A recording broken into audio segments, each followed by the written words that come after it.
everyone, welcome back. Today we're diving into something pretty fascinating. Oh, this should be good. You guys sent us, a consultancy proposal. Okay. From Potency.World. It's for Shell. For Shell, wow. Okay. And it's all about, gender equity. Business transformation. Okay, interesting combination. And get this, a potential education empire. Whoa, that's a lot to unpack. Right. It's all laid out in this blue paper from Potency.World.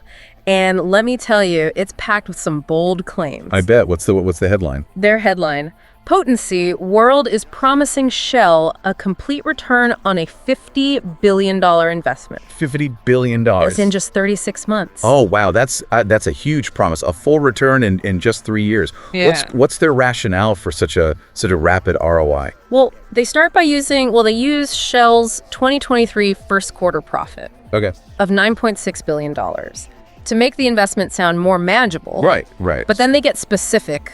The proposal, it argues that there is a direct link between gender equity and increased profits. Okay. Even citing research that shows profits can actually increase proportionally. Okay. With improvements in gender equity. So they're connecting gender equity to financial performance. Yeah. But how exactly are they making that case? They highlight that Shell currently, they only have 22% female representation. 22%, okay. In its workforce. Yeah. And based on that, they estimate that Shell is losing a staggering $19.2 billion. $19.2 billion. Annually, wow. due to this gender gap. That's massive. Yeah. What's the breakdown of that figure? How do they get from gender representation to that specific dollar amount? They bring in the work of Marianne Sieghart. Okay. And her book, The Authority Gap. Okay. Which explores how unconscious biases prevent women from reaching their full potential in leadership roles. Right. They're basically saying that those biases are costing Shell a fortune in lost talent. Yeah. Lost innovation. Sure. And decision-making power. So they're arguing that Shell isn't fully leveraging the talents of its female workforce. Right. And that's impacting their bottom line. It's an interesting argument. Exactly. And they've got two main approaches to tackle this. Okay, two approaches. First, a system-wide transformation focused on employee well-being and cognitive enhancement for everyone, which they call Change A. Change A, okay. Second, a C-suite focused strategy to achieve rapid gender parity at the top, which they call Change B. So Change B, okay, so two very, very different angles. Right. Let's start with Change E, the system-wide transformation. What exactly are they proposing? They're aiming to optimize every employee's potential. They argue that Shell's current success, it's actually being limited by things like an always-on work culture and poor sleep hygiene. They're proposing some pretty interesting solutions. Like what?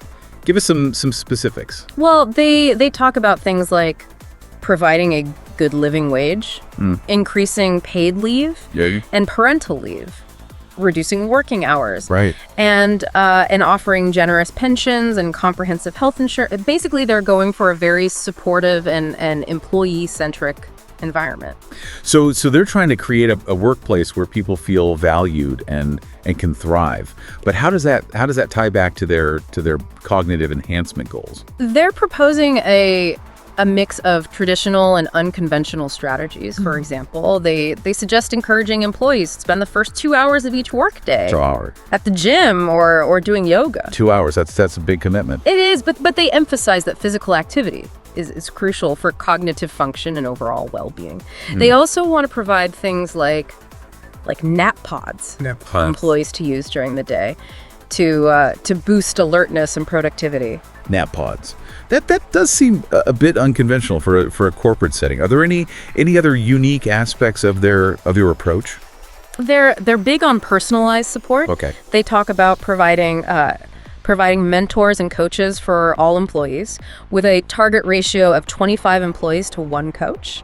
Plus, they emphasize the importance of things like hydration, nutrition, and sleep hygiene. They even mention using the Pomodoro technique. The Pomodoro technique. A time management method that involves working in focused intervals with short breaks. Okay, so it's a mix of big picture changes and smaller everyday habits. Yeah. They're aiming for a holistic transformation. Exactly. But let's not forget Change B, their C-suite focused strategy. Remember, they suggested Shell double its executive roles to achieve immediate gender parity. Yeah, that's a pretty radical idea. What would that actually look like in practice? They call it gender parity C-suite. It's based on the idea that having equal numbers of men and women at the top, actually making decisions together, will lead to a more balanced and innovative approach.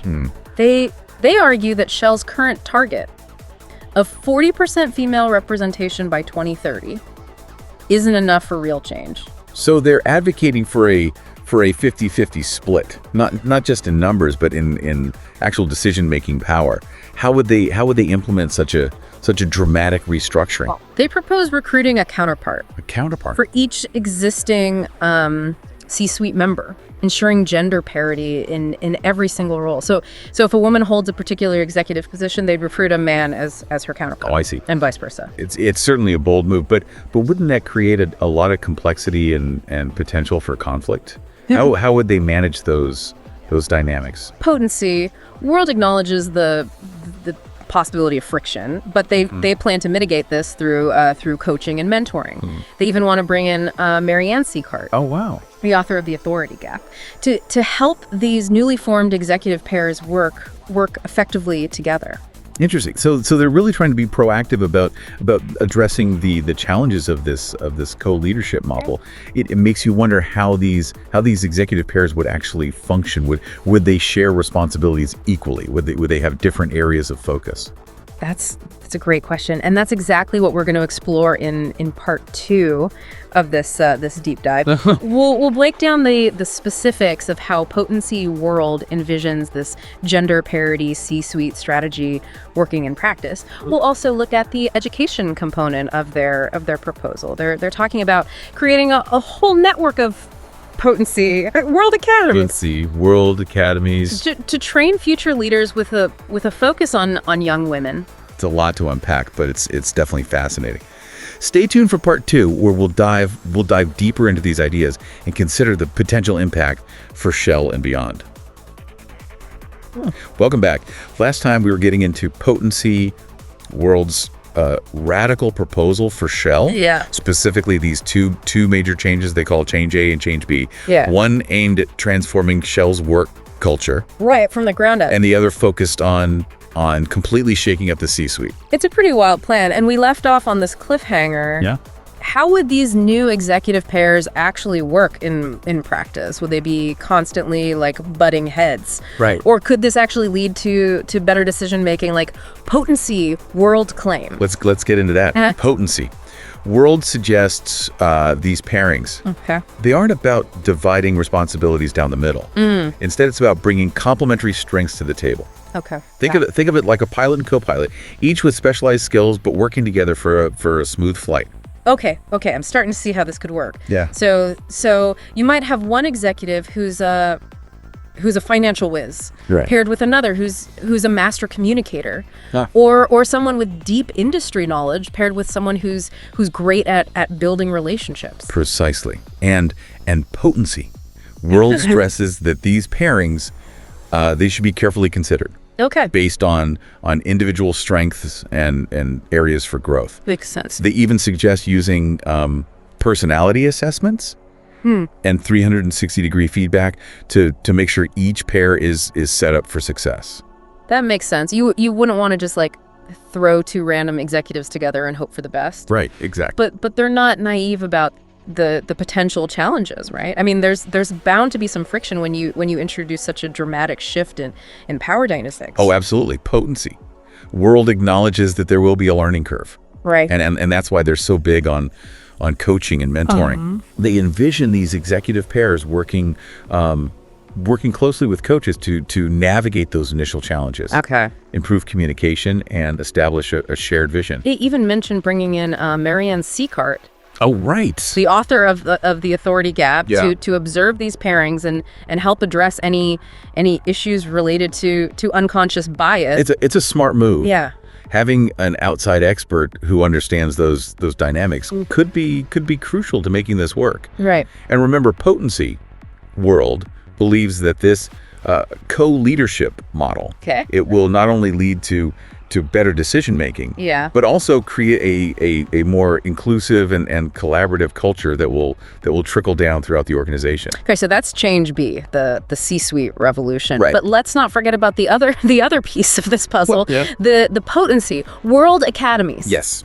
The academy. It's almost like they're trying to build a whole education system alongside this corporate transformation. It's definitely an ambitious part of their vision. Yeah. They see these academies as training grounds for future leaders. Okay. Particularly young women who will embody potency. Yeah. The world's values and approaches. So they're not just trying to change Shell, they're trying to create a new generation of leaders who will go on to transform other organizations and ultimately like society as a whole. Exactly. And they're very, very specific about the skills these academies will focus on. Okay. Like what? Things like critical thinking, emotional intelligence, systems thinking, and of course leadership skills tailored to this new collaborative model they're proposing.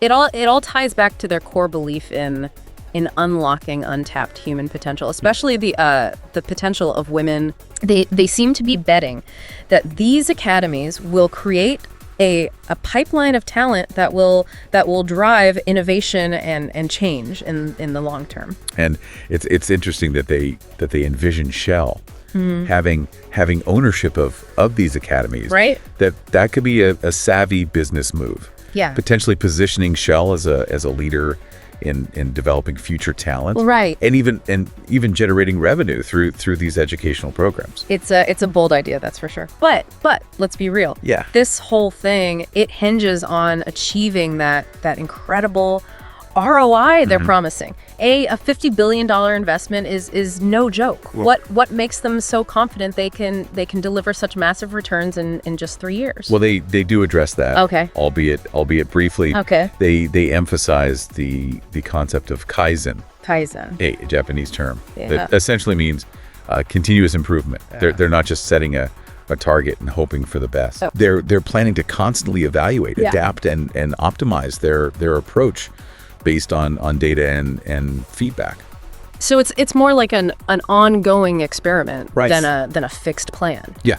They're acknowledging that they might need to make adjustments along the way to reach their goals, but how will they actually measure their progress? What specific metrics will they use to prove that this massive investment is paying off? They suggest using Shell's existing 5-year forecasts. Okay. As a benchmark. Oh. Their theory is that the increased profits resulting from their gender equity strategies will be reflected in those financial projections. Mm-hmm. They're essentially betting that their interventions will lead to such significant performance improvements that it will be undeniable in Shell's financial data. So they're aiming for a data-driven approach to prove their ROI. But it's not just about the numbers, right? They're also talking about gathering qualitative data. Yes. Like employee feedback. Yeah. And observations of how those C-suite pairings are functioning. Absolutely. They acknowledge the importance of capturing those less tangible aspects of the transformation. Right. Things like employee morale, collaboration, innovation, and even the overall sense of inclusivity within Shell. Okay. They seem to understand that true success can't be measured by financial data alone. Okay, so they've got a plan for measuring success. Right. But it all still feels incredibly ambitious.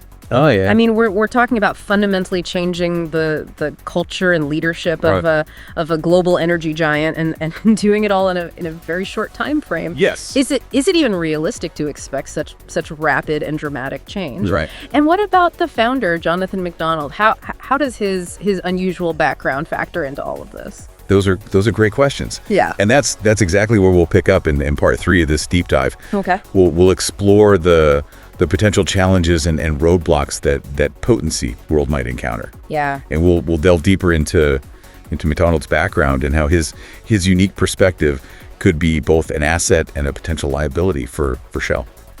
So we've been digging into this really ambitious proposal from Potency.World, a plan that could completely transform Shell, from its everyday work culture to its executive leadership, even branching out into education. But let's be real, could this actually work? What are the potential roadblocks, and how does this unconventional founder, Jonathan McDonald, fit into all of this? You've hit the nail on the head. There are definitely some big what ifs here. Potency.World, they paint a rosy picture, but transforming a company as massive and complex as Shell, it's a huge undertaking. It's not like flip and switch. Exactly. I mean, where do we even begin with the potential challenges? I mean, even if Shell fully buys into this vision, getting everyone on board, from employees to managers to longtime executives, that's got to be a hurdle. Culture change is never easy, especially in a company with a long history and established ways of doing things. There could be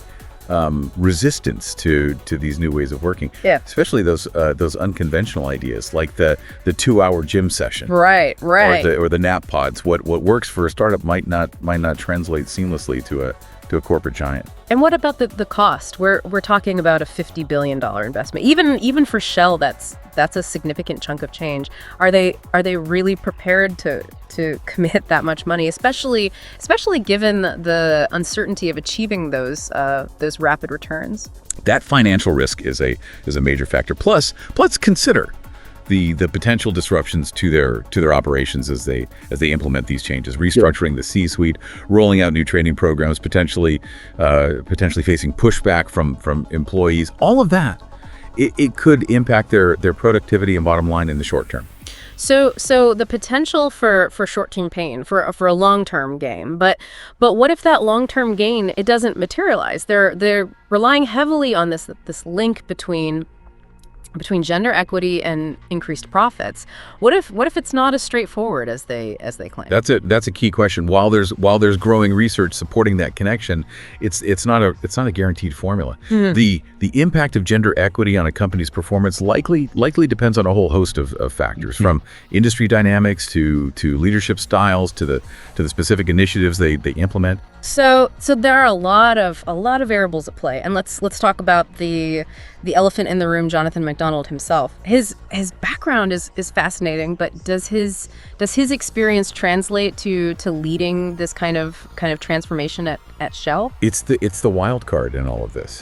His work in primary education, right, and his focus on cognitive enhancement are intriguing, but do they equip him to navigate the complexities of a global corporation like Shell? It's one thing to inspire young children, right? But it's a whole different ball game to convince seasoned executives to embrace such radical changes. And even if you can win them over, can he effectively manage the implementation of such a complex plan across a global workforce? It requires a unique blend of vision, leadership, and practical know-how.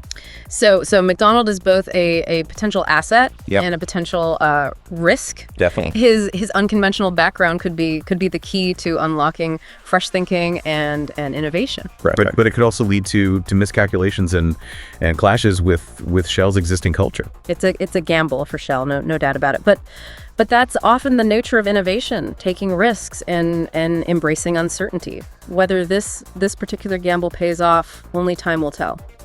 This has been a fascinating deep dive. We've explored a bold vision for Shell, one that links gender equity, business transformation, and even a new approach to education. We've delved into the specifics of their proposed solutions, and we've considered both the potential benefits and the very real challenges they face. This proposal raises some fundamental questions about the future of business. Can companies like Shell truly transform themselves to embrace diversity and unlock untapped human potential?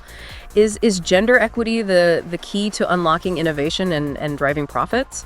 And can an unconventional leader like Jonathan McDonald bridge the gap between idealistic vision and practical implementation? It's a lot to ponder, and we hope this deep dive has given you some new insights and perspectives to consider. As always, we encourage you to keep questioning, keep exploring, and keep diving deep.